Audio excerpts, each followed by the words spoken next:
Bonjour à tous. Aujourd'hui, petite vidéo pour vous présenter un nouveau livre que je viens de terminer. Il s'agit de Terre 2 de Sylvain Didelot. Tac, il se présente comme ça. Terre 2, donc c'est un livre qui parle d'ouverture de conscience.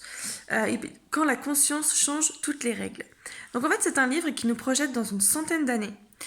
Et qui nous montre une vision d'un monde complètement différent de ce qu'on connaît actuellement, mais avec nos mêmes bases. C'est-à-dire que ce livre va parler d'éducation, va parler de justice, va parler d'art, va parler de médecine, va parler de strictement tous les sujets de la vie actuelle, mais dans une centaine d'années avec une vision et une ouverture de conscience complètement différentes. Je vais vous lire le quatrième de couverture pour vous montrer un petit peu la promesse de ce livre. Ces écrits des guides de lumière canalisés par l'auteur décrivent ce que serait la Terre dans une centaine d'années. Comment nous allons vivre sur une Terre où l'énergie libre nous sera donnée, sur une Terre où les dettes n'existeront plus. Ce livre aborde tous les aspects de la vie, éducation, nourriture, agriculture, justice, couple, nouvelle gouvernance. C'est un tout nouveau monde et un nouveau paradigme qui nous sont décrits ici. Un monde où la nature reprend ses droits et où l'humain œuvre dans la joie sans domination de la peur. Car le seul indice qui compte sur Terre 2, donc c'est le nom qui est donné par les guides pour cette nouvelle Terre dans une centaine d'années, le seul indice qui compte sur Terre 2 est l'indice de bonheur. Donc ce livre en fait nous projette dans une centaine d'années et nous montre ce que pourrait être la planète à partir du moment où les consciences seront beaucoup plus éveillées. Ce livre il tombe bien par rapport à la situation actuelle où on est dans cette phase où on veut nous pousser hors de notre zone de confort pour créer, pour faire d'autres choses, pour penser aussi différemment. Et c'est aussi une période où le clivage est de plus en plus violent. On le sentait déjà il y a quelques mois, et même 6 mois en arrière, où on sentait que les gens étaient très agressifs, qu'on sentait un peu poussés quelque part, on était vraiment même poussés beaucoup plus loin des gens, de la réalité. Et ce clivage est de plus en plus grand et ne va pas s'arrêter malheureusement. Des messages que moi j'ai pu canaliser de mes guides, c'est qu'effectivement le clivage allait encore être de plus en plus violent. Pour une bonne chose, hein, on est là pour apprendre des leçons. Mais le but c'est justement de réorganiser tout ça et de nous pousser un petit peu vers autre chose. Finalement cette vidéo j'aurais pu aussi l'intituler Qu'est-ce que j'ai à apprendre et à désapprendre, parce que c'est un petit peu la thématique du jour, hein, de l'époque, c'est-à-dire voir un petit peu qu'est-ce que je peux remanier dans mes croyances, dans ma vie, pour pouvoir accéder à quelque chose de beaucoup plus sympa pour moi. C'est primordial, j'ai envie de dire actuellement, de se rapprocher de son environnement et des autres aussi. Tout comme il est aussi important de faire une grosse introspection et de savoir qui on est, ce qu'on veut. Finalement, le but, c'est de rester vraiment centré sur ses idées, sur ses croyances, et pas se laisser balloter, pas se laisser dominer par la peur, pour reprendre l'auteur, dans nos décisions. D'ailleurs, sur ma page pro, j'avais mis une petite vidéo sur une expérience sociale qui avait été menée et qui parlait justement du fait que les choix de la société pouvaient influencer grandement nos choix personnels. Pour vous reparler vaguement de cette expérience, en fait, on mettait plusieurs candidats dans une même salle, donc tous étaient acteurs sauf un. Et le but était de choisir la bonne réponse entre la réponse A, B ou C et de se placer derrière les panneaux correspondants, chacun à la suite. Donc au début, tout se passait bien. Effectivement, les gens donnaient la bonne réponse et tout le monde s'agglutinait derrière le même panneau. Donc ça confortait notre candidat test. Et puis à un moment donné, les candidats sont mis à donner de fausses bonnes réponses. Ils faisaient exprès de se planter, sauf que le candidat ne le savait pas. Et il comprenait pas. Tout le monde allait s'agglutiner derrière le panneau A, alors que clairement la bonne réponse était la B et ça paraissait tellement évident. Donc au début, le candidat se dit ok, je maintiens quand même mon idée, mais il se sentait tellement mal. On le voyait à la caméra, la personne se cachait, elle se sentait mal, à l'interview elle disait qu'elle se sentait exclue, qu'elle se sentait moquée, qu'elle était vraiment dans un état émotionnel très très tendu et difficile.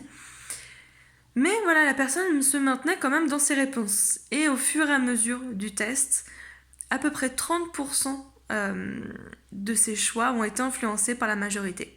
Donc la personne l'avoue elle-même, elle se dit j'en avais tellement marre, c'était tellement dur à supporter le fait d'être à contre-courant que effectivement à quelques reprises je me suis rangée à l'avis de la majorité tout en sachant qu'ils avaient tort, mais pour au moins ressentir une paix, alors entre guillemets, une paix illusoire, mais une paix, le fait de ne pas être jugé, le fait d'être dans le courant pour une fois, de ne pas lutter. mais il y avait quand même 30% environ des choix qui étaient guidés par la société, alors qu'on savait pertinemment que ce n'était pas la bonne réponse. Donc là, on va parler de conscience, donc je ne vais pas parler de bonne ou de mauvaise réponse, comme dans la situation actuelle. Donc là, je vais vous parler de mes propres expériences, de mon propre vécu pour imager un petit peu cette vidéo. Par contre, je ne fais pas l'apologie du vaccin, de ce qui se passe actuellement. Je ne suis pas là pour vous dire quoi faire. Je suis juste là pour parler de spiritualité et de grands principes. Donc voilà, je ne rentre pas dans ce débat. Mais on pourra parler un petit peu de ce qui se passe et du fait de se positionner. Parce qu'effectivement, le but là, à l'heure actuelle, le jeu, c'est de rester centré sur qui on est et sur ce qui est juste pour nous. Donc c'est pour ça que je ne parle pas de ce qui est bon ou mauvais, parce que finalement, est-ce qu'il y a une bonne ou une mauvaise réponse à ce qui se passe actuellement? Eh bien, je pense que non. Je pense que chacun a son parcours et je pense que la situation actuelle, que le vaccin par exemple, ne diffère pas des autres leçons qu'on a à vivre sur Terre. Donc sur ce principe, on se dit qu'il n'y a pas de bon ou de mauvais choix à se faire vacciner ou pas. Finalement, l'important c'est de faire ce qui est juste pour nous. Et c'est valable pour absolument tous les principes. Chaque fois qu'une décision est optée, par exemple pour la majorité, c'est peut-être parce qu'elle est valable pour la majorité des personnes. Mais peut-être que nous, on ne fait pas partie de ça, et peut-être que notre mission à nous, notre chemin à nous, c'est de prendre quelque chose de différent et de tester autre chose. On ne sait pas ce qu'il en sera dans 10, 20 ans par rapport à la situation actuelle. On ne peut pas dire, bah oui, vous avez eu raison ou vous avez eu tort. Ça dépend du parcours de chacun. Peut-être que ceux qui sentent qu'ils doivent se faire vacciner, c'est inscrits dans leur chemin. Ils ont des choses à vivre par rapport à cette expérience-là. Tout comme ceux qui ne veulent pas se faire vacciner ont une expérience à vivre par rapport à ce choix-là. On verra dans 10-20 ans, on a souvent cette expression, on verra dans 10 ans qui restera vivant. On a je vois ça sur les réseaux sociaux, c'est assez violent. Là, on n'est pas dans cette optique-là parce qu'il n'y aura personne qui aura raison ou tort. Ou à court terme, oui, mais pas sur le long terme. Et finalement, cette ouverture de conscience, c'est faites ce qui est bon, faites ce qui est juste, pour vous. Et c'est valable donc pour tout. Et finalement, dans ce test, on se rend compte que la majorité, la société, la pression sociale influe beaucoup sur ce qu'on pense. Mais on est humain. On ne peut pas dire non, j'ai beau être centré, j'ai beau vouloir faire ce que je veux, ce que je pense pour moi, il y a quand même des fois où on est ballotté. Et ça arrive à tout le monde. Alors le but c'est que ça arrive le moins souvent possible, ou alors qu'on se rende compte et qu'on l'accepte. Ça peut aussi. De se dire, oui, je me suis rangée à la vie de la majorité parce que clairement je me sentais pas bien, j'avais besoin d'une pause et je l'accepte et j'en accepte les conséquences. Très bien, vous êtes responsable de vos choix. Ça reste un choix finalement. Le choix de se conforter à un avis pour en tirer un bénéfice. Mais le but c'est effectivement de ne pas le subir et de ne pas se dire, on m'a imposé. Non, vous choisissez. On peut choisir effectivement ce seul chemin parce que c'est le seul qui se présentait à l'heure actuelle, mais juste l'accepter et de se dire ok, je l'accepte en conscience, mais ça me donne aussi l'opportunité d'en partir et de me créer d'autres choix par la suite. Parce que c'est ce qu'on fait en thérapie ou c'est ce qu'on fait en développement personnel beaucoup plus général, c'est de se créer des nouvelles portes. Quand on est devant un choix difficile à prendre, on n'a parfois qu'une seule option. On va prendre l'option d'une personne à qui on impose une vaccination par exemple et qui ne souhaite pas, qui pense que pour elle, c'est pas juste de se faire vacciner. Donc elle se retrouve de est-ce que je me fais vacciner pour garder mon boulot ou est-ce que je pars? Il y a des personnes pour qui le choix de partir ne va pas être possible matériellement. C'est-à-dire que la personne, mais on est tous pareils, on est tous humains, on a tous besoin de travailler pour payer ses factures. Ça reste complètement un principe humain. Et effectivement, la personne à ce moment-là, n'a pas d'autre formation, elle a connu que ça. Et puis là, elle a une grosse galère et du coup, financièrement, elle a besoin. Elle ne peut pas se permettre même d'être au chômage ou autre parce qu'elle a besoin de ce travail actuellement. Elle a une seule porte, pour l'instant, et elle va décider de la prendre. Sauf que des portes, on peut en créer d'autres. Comment on peut créer d'autres portes dans un contexte pareil? Ça peut être en allant vers une nouvelle formation. Là, on crée une autre porte. En acceptant de perdre peut-être financièrement, mais de gagner en épanouissement personnel. Ou de changer de zone géographique, ou de changer... Tous ces petits changements, ces petits compromis qu'on accepte de faire, finalement, ce sont autant de portes que l'on ouvre et que l'on décide ensuite d'aller prendre ou pas. Mais effectivement, dans certains cas, on a une seule porte. C'est la seule porte alors, officiellement, c'est pas la seule, mais c'est la seule qui est la meilleure à l'instant T, ou la moins pire, dans certains des cas. Donc ça, effectivement, on l'accepte. Mais le but aussi, c'est de se dire qu'on peut créer d'autres portes, d'autres opportunités, et qu'on peut se sortir à plus ou moins long terme de cette situation. Que c'est pas je m'y enferme, je prends cette voie-là et c'est terminé. On doit tout le temps se remettre en question. Et c'est finalement là où je voulais en venir, c'est le fait de sortir de sa zone de confort. La situation actuelle nous fait clairement sortir de tout ça, sortir de notre routine. Et c'est pour notre bien. Sauf qu'on est dans une croyance que le changement est dangereux et mauvais. Alors qu'au contraire, c'est l'inactivité, c'est l'impuissance qui est dangereuse, parce qu'elle nous victimise. Quand imaginez que vous ayez les pieds englués et que vous subissez aussi bien la canicule qui vous tombe dessus, que la tempête, que les vents, que tout ça. Alors que si vous pouviez avancer, que si vous acceptiez le changement, vous auriez pu vous abriter et encaisser beaucoup mieux les événements de la vie. Et bien c'est un petit peu le même principe, de se dire que le changement est vraiment nécessaire et presque salvateur. Et je pense qu'il est complètement salvateur à l'époque actuelle. Qu'est-ce que j'entends par là? C'est-à-dire que le clivage qui se passe là à l'heure actuelle, on a les gens qui ont beaucoup à perdre. En fait, plus on a de choses, plus on a à perdre. Quand je parle de plus on a de choses, je parle par exemple là matériellement. On est dans une époque où on a beaucoup de biens matériels, où on a peut-être aussi mis de côté financièrement, où on se dit qu'on a notre vie de famille, on a des enfants, etc. Plus on a de choses, plus on a peur de perdre.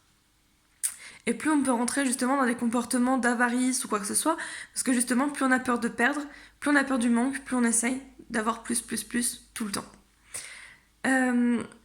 Et finalement, donc là, on se dit qu'on a beaucoup à perdre, et c'est d'autant plus difficile de sortir de sa zone de confort, de se jeter dans le vide et d'aller vers autre chose. Mais c'est un petit peu la période à laquelle on a décidé de s'incarner, et c'est parce qu'on est capable de le faire aussi. Et là, on nous demande de remettre tout en question. Pas de tout lâcher pour tout le monde, c'est absolument pas le cas, mais peut-être qu'il y a quand même des choses à lâcher. Faut être honnête, on s'enferme tous dans des routines. Dans des routines, c'est-à-dire que on se dit qu'on a toujours fait ce travail-là toute sa vie, donc pourquoi on changerait?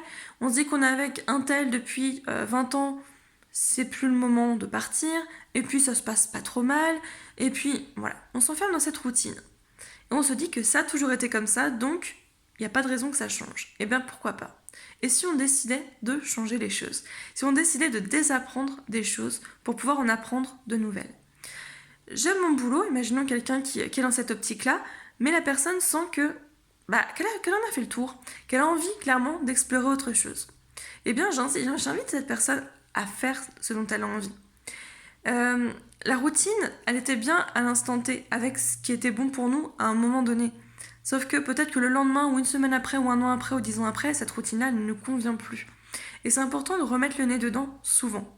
Pas en détruisant tout à chaque fois, mais juste se dire, ok, là ma routine actuelle c'est ça. Je me lève à telle heure, je fais telle chose, je m'organise comme ça, je suis dans tel contexte sentimental, dans tel contexte professionnel, est-ce que ça me convient?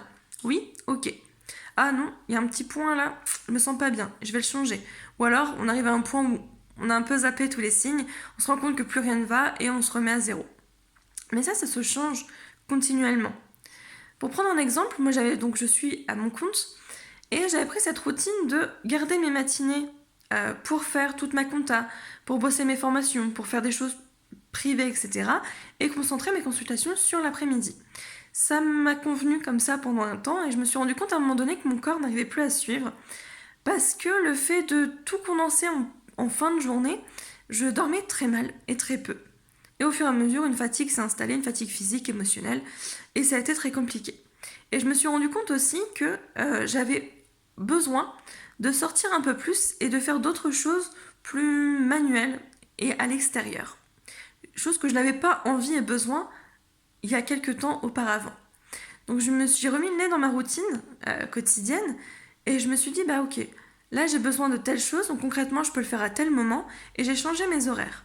J'ai changé mes horaires de consultation, j'ai changé mon mode de vie au quotidien, et je me suis rendu compte qu'effectivement c'est ce que j'avais besoin, parce que j'ai retrouvé un sommeil, j'ai retrouvé une qualité de vie, j'ai retrouvé une vitalité au fur et à mesure que j'avais changé mon parcours. Donc ça en fait, tout ça pour dire que cette routine qui me convenait il y a quelques temps ne me convenait plus et je l'ai adaptée au fur et à mesure par rapport à ce dont j'avais besoin, à ce dont mon corps avait besoin, mon cœur aussi, etc. Donc en fait, c'est le fait de s'ouvrir un petit peu à tout ça et de se dire qu'on a peut-être d'autres choses à expérimenter et que le moment est venu de faire autre chose.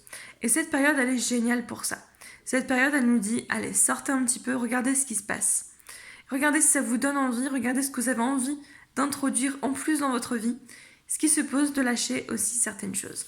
Et ce livre, du coup, amène un petit peu à toute cette réflexion. Je vous montre à nouveau. Ce livre, il ouvre à cette perception. Donc là, on va rentrer un petit peu dans le spoil. On va aller un petit peu plus en détail dans ce livre. Je vais vous citer quelques exemples de choses qui sont proposées par les guides, du coup, pour cette nouvelle société. Par exemple, moi, ce qui m'a marqué, c'est le nouveau système d'élection pour le gouvernement.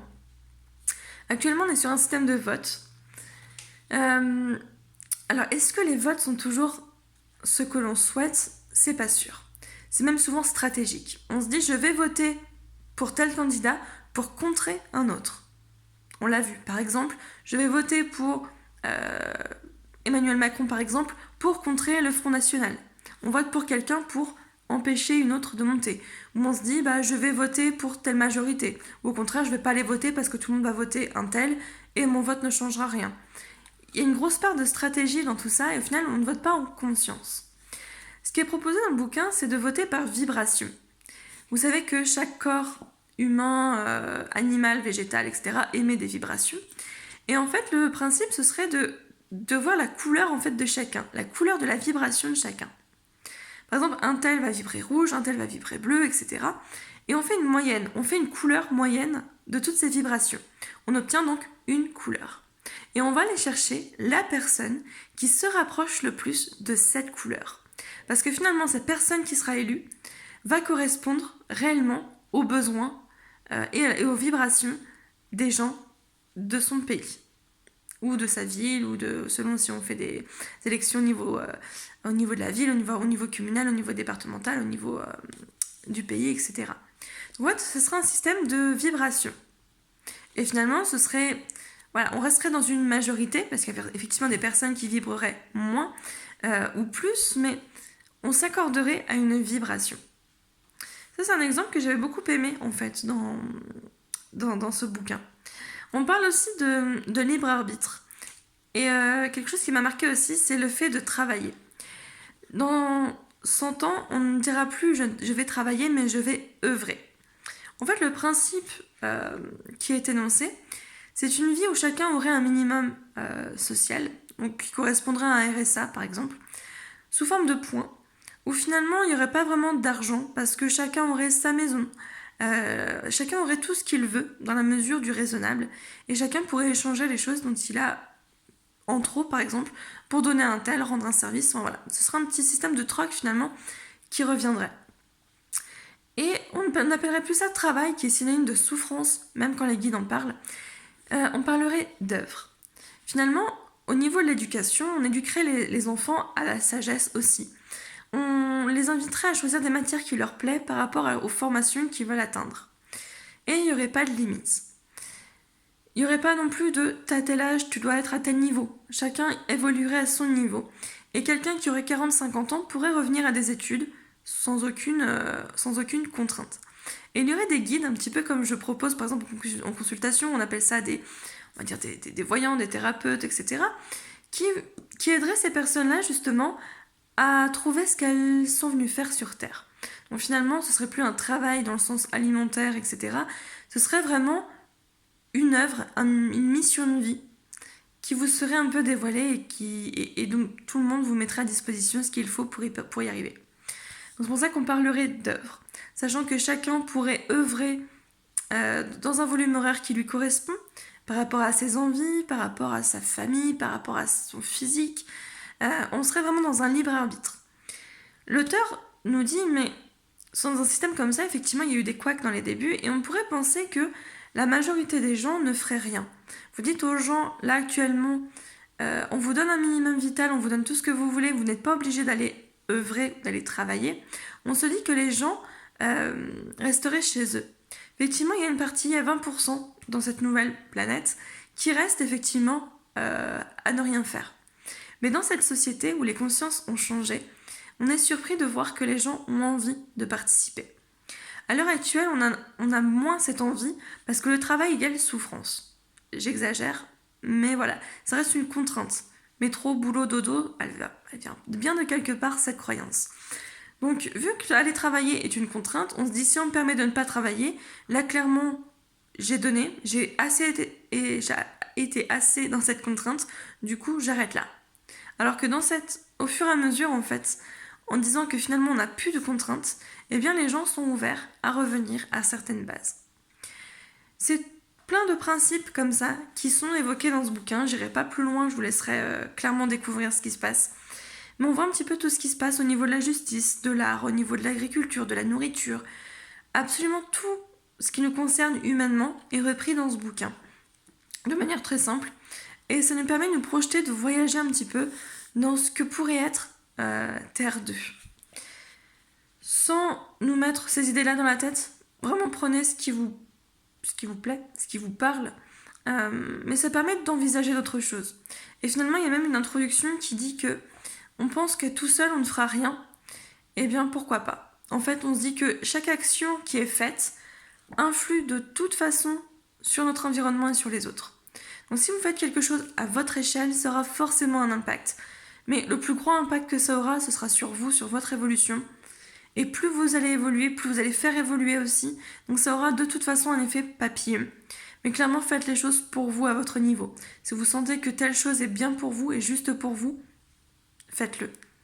Ça aura déjà une grosse incidence sur votre propre parcours. Et c'est ce qui est finalement beaucoup plus important là tout de suite. C'est de voir un petit peu qui on est, ce qu'on est venu faire, ce qu'on est venu apporter, ce qu'on peut apporter. Et clairement ce qu'on peut apporter, quelle petite graine on peut apporter à cette nouvelle Terre 2, justement. Voilà, j'espère que cette vidéo vous a plu, que ça a pu, je sais pas, peut-être vous faire réfléchir autrement ou à d'autres sujets, ou peut-être donner certains éléments de réponse. En tout cas, voilà, ce petit bouquin se lit très vite. Donc si vous êtes intéressé, je vous invite vraiment à lire. Il y a à peu près 181 pages. Donc voilà, c'était la petite découverte de ces derniers mois. Écoutez, sur ce, je vous souhaite une très belle fin de journée, une très belle fin de semaine. Et je vous dis à la semaine prochaine pour une nouvelle vidéo. À très vite!